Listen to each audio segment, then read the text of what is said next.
મીઠી મધુરી વાત 24। હવે વચનામું ચાલે છે મધ્યનું 16। એમાં છેલ્લે એવું આવ્યું, વિષય સન્મુખ ઇન્દ્રિયોની જે તીક્ષ્ણતા તેને ટાળવાનો ઉપાય શું? વિષય સન્મુખ જે ઇન્દ્રિયો તીક્ષ્ણતા, મહારાજ કે ઇન્દ્રિયોની તીક્ષ્ણતાને ટાળવાનો એ જ ઉપાય છે। પરમેશ્વરે ત્યાગીને ને ગ્રહસ્થના જે નિયમ બાંધ્યા છે તેમાં સર્વે ઇન્દ્રિયોને મરડીને રાખવાની, પરાયણે, પરાયણે રાખવાની, એટલે મરડીને, બરાબર? તો સહેજે ઇન્દ્રિયોની તીક્ષ્ણતા મટી જાય છે। ઇન્દ્રિયોની જે તીક્ષ્ણતા છે ને એ જીવાત્માને નરક 84માં લઈ જાય છે। નરક 84માં લઈ જાય, બોલો, આવી વાતું છે। આ જન્મ ખરાબ કરી નાખે, કર્યું તે નહોતું થઈ ગયું એમ છે, કર્યું ન કર્યું કરી નાખે। વિષયમાં જાય એટલે હવે અને શ્રોત્ર એટલે કાન, ત્વક એટલે ચામડી, ચક્ષુ આંખ, રસના જીભ, ઘ્રાણ નાક, પાંચેય ઇન્દ્રિયોને જ્યારે કુમાર્ગમાં ન જવા દે ત્યારે ઇન્દ્રિયોના આહાર શુદ્ધ થાય છે। ઇન્દ્રિયોના આહાર શુદ્ધ થાય છે, કુમાર્ગે ન જવા દે તો, બરાબર? જો ઇન્દ્રિયોના આહાર શુદ્ધ થાય છે। હવે ઇન્દ્રિયોના આહાર શુદ્ધ એ જોવા માટે વચનામૃત આપણે લઈએ, પ્રથમનું 18। મહારાજ એમ કહે છે, જો પંચ ઇન્દ્રિયો દ્વારા જીવ જે આહાર કરે છે, પંચ ઇન્દ્રિયો દ્વારા જીવ જે આહાર કરે છે તે આહાર જો શુદ્ધ હશે, એટલે કે શુદ્ધ કરશે, તો અંતઃકરણ શુદ્ધ થશે। આહાર શુદ્ધ કરશે તો અંતઃકરણ શુદ્ધ થશે, અને અંતઃકરણ શુદ્ધ થશે તો અખંડ ભગવાનની સ્મૃતિ રહેશે। અખંડ ભગવાનની સ્મૃતિ રહેશે। જો ત્યાગી હોય કે ગ્રસ્ત હોય, સત્સંગી માત્ર, આશ્રિત માત્ર, ભાઈઓ હોય કે ભાઈઓ હોય, પછી આશ્રિતમાં આપણે પહેલેથી લઈએ આચાર્ય ધર્મપત્ની, પછી આચાર્ય પરિવારમાં કોઈ પણ, બધા સત્સંગીત કહેવાય। પછી આવે બ્રહ્મચારીઓ, પછી આવે ત્યાગી સાધુઓ, પછી આવે ગ્રસ્ત ભાઈઓ અને ભાઈઓ, અને બાળકો અને વૃદ્ધો। બધાનું અંતિમ લક્ષ્ય તો આ હોય જ છે કે અમારે ભગવાનની મૂર્તિની સ્મૃતિ કરવી છે, અમારે ભગવાનની મૂર્તિની સ્મૃતિ અખંડ રાખવી છે। બધાનું લક્ષ્ય આવું હોય, બધાનું લક્ષ્ય આવું હોય। તો એના માટે સરસ હાઈવે કેવો કીધો? 18મું વચનામૃત એમ કહે છે, સાંભળો, પાંચ ઇન્દ્રિયો આગળ બતાવી દીધી દ્વારા જીવ જે આહાર કરે છે, બરાબર, તે આહાર જો શુદ્ધ કરશે તો અંતઃકરણ શુદ્ધ થશે। અંતઃકરણ એટલે મન, બુદ્ધિ, ચિત્ત અને અહંકાર, આ ચાર એના અહંકાર કહેવાય છે, અંતઃકરણ કહેવાય છે। અંતઃકરણ કહેવાય છે મન, ચિત્તની વાત એક બાજુ રાખી દો, અને બુદ્ધિ, મન, બુદ્ધિ, ચિત્ત અને અહંકાર, મન અને બુદ્ધિ આ બે ખતરનાક કામ કરે। જો એની ઉપર કંટ્રોલ ન હોય ને તો બુદ્ધિ એ ખતરનાક કામ કરે અને મન પણ ખતરનાક કામ કરે। કંટ્રોલ હોવો જોઈએ એની ઉપર। કંટ્રોલ કોણ કરી શકે?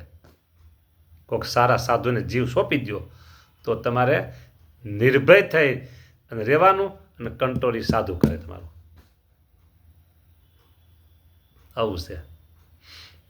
એટલે આહાર શુદ્ધ કરશે તો અંતઃકરણ શુદ્ધ થશે, અને અંતઃકરણ શુદ્ધ થશે તો અખંડ ભગવાનની સ્મૃતિ રહેશે।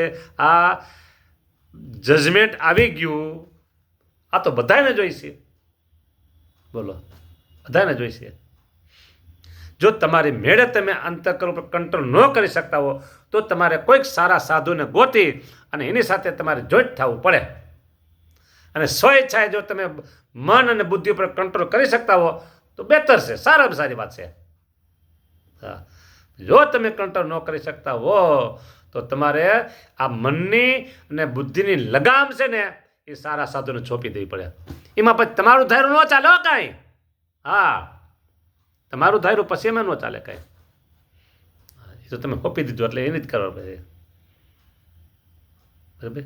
ગાડીને ડ્રાઈવર ચલાવે છે, ગાડી એમ કે કરે મારે આમ જવું છે આમ જવું છે, પછી એમ છે આ બધી વાતો. હા, બરાબર. અખંડ ભગવાનની સ્મૃતિ રહેશે. લ્યો અહીંયા એટલું બધું કીધું દીધું. હવે જે આમાં એક છે પછી હવે આ બધા ઉપર કંટ્રોલ રાખવા માટે જીવ છે તે જેવી સોબત કરે છે તેવું એનું અંતઃકરણ થાય છે. સારા માણસ સોબત કરે તો સારું અંતઃકરણ થાય અને એવાની સોબત કરે એવું અંતઃકરણ થાય. તમારું અંતઃકરણ તમારે કેવું રાખવું છે? તમે તમારા સહવાસ, તમારા સંગ, તમારે બેઠક ઉઠક, તમારે મિત્રતા, હળવું મળવું બેસવું ઓછું કોની પાસે છે, કેવા સાથે છે એ બધું નક્કી કરે સોબત. એટલે લોકો મોટિવેશન સ્પીકરો એમ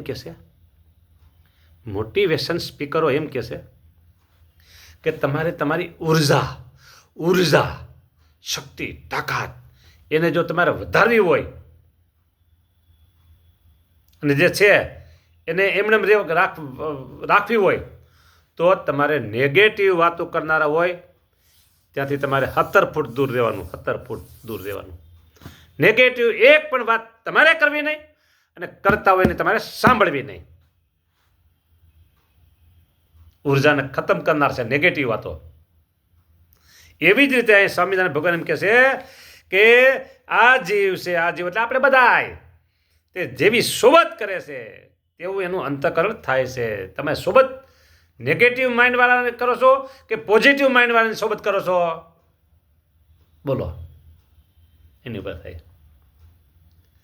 અત્યારના આ વર્તમાન સમયમાં મોટિવેશન સ્પીકરો બહુ છે અને બધા સ્પીકરો એક જ લક્ષ્ય ઉપર હાલે કે જે કોઈ અમારું ઓડિયન્સ છે, અમારા વિડીયો સાંભળે છે એને અમારે સારા રસ્તે લઈ જવા છે. બસ સારા રસ્તે લઈ જવા છે, જીવનમાં સફળતા કેમ મળે આવું બધું કરવું છે. હા, તો આ આપણે લાગુ પડે છે. કયું સોબત કેવી કરવી? બરોબર. તમારે અત્યારે થોડીક વાતો હાલે છે, તમારા વ્યવહારિક જીવનની વાતો શરૂ થઈ ગઈ છે. 2 મિનિટ હાલશે. તમારે જીવનમાં કોઈ પણ લક્ષ્ય પ્રાપ્ત કરવું હોય તો નેગેટિવ વાતોથી સદંતર દૂર રહો. પોઝિટિવ જ હાલો.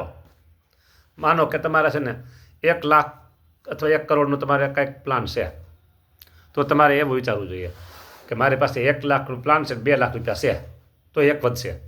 મારે 1 કરોડનો પ્લાન છે, મારી પાસે 5 કરોડ છે. બસ મારી પાસે 5 કરોડ છે જ તો હું આમાં સરસ રીતે કામ કરી શકીશ. ખિસ્સામાં 5 રૂપિયા જ હોય તો આવો સંકલ્પ રાખવાનો કે મારો જે આ પ્રોજેક્ટ છે ને એ બહુ જબર છે, 1.5 કરોડનો છે અને મારી પાસે 5 કરોડ છે. આરામથી સરસ ચાલશે અને શરૂ કરી દીધું છે. બહુ સરસ ચાલે. મારો પ્લાન બહુ સરસ ચાલે છે. કર્મચારીઓ આ છે તે છે, માણસો બધા બહુ સરસ ચાલે છે. જેમ સફળતા મળી ગઈ હોય અને જેમ ચાલે એ અત્યારે જોવાનું છે. હા, એ અત્યારે જોવાનું છે. લ્યો હાલો, હવે આપણે આગળ આપણી વાત લઈએ. હવે વાત આપણી એમ છે સોબત કે નહીં કરવી. બરાબર. હા, અને પછી એવું કીધું હવે 18મું વતનામત લેવું પડશે. ઓલું 17મું વતનામત તો પછી હવે વાત તારો કથા આપણે પૂરી થઈ છે. ભૂંડાને યોગ્ય કરીને જીવની બુદ્ધિ ભૂંડી ભ્રષ્ટ થાય છે, તેમજ પરમેશ્વર અથવા પરમેશ્વરના સંત તેને યોગ્ય કરીને જીવની બુદ્ધિ સારી થાય છે. 18મું વતનામત ચાલે છે. બોલો પછી કીધું જીવની બુદ્ધિ ભ્રષ્ટ હોય પણ ભગવાન અને સંતના શબ્દને સાંભળવા કરીને ઉત્તમ થાય છે, તેમજ એમને સ્પર્શ કરીને પણ મતિ ઉત્તમ થાય છે. અને વર્તમાનની આડે કરીને મોટા સંતનો સ્પર્શ ન થાય તો તેના ચરણની રજ લઈ માથે ચડાવે તેને કરીને પવિત્ર થાય છે. લ્યો, તેમજ મોટા સંતના દર્શને કરીને પણ પવિત્ર થાય, પણ વર્તમાન રાખીને દર્શન કરવા. આમાં પછી થોડુંક જ્ઞાતિવાદ છે, બોલતો નથી કંઈ. હા, તેમજ તે મોટાની પ્રસાદી છે તેને જમે કરીને પણ પવિત્ર થાય. એવી વાતો છે. તેમાં પણ વર્ણાશ્રમની મર્યાદા પરમેશ્વરે બાંધી, તે મર્યાદાને રાખીને પ્રસાદી લેવી. અને જેને ન ખપે તેને સાકરની પ્રસાદી લેવી. તેમજ મોટા પુરુષને ચઢ્યું એવું જે પુષ્પ ચંદન તેની સુગંધ લીધે પણ બુદ્ધિ નિર્મળ થાય છે. માટે એ પંચ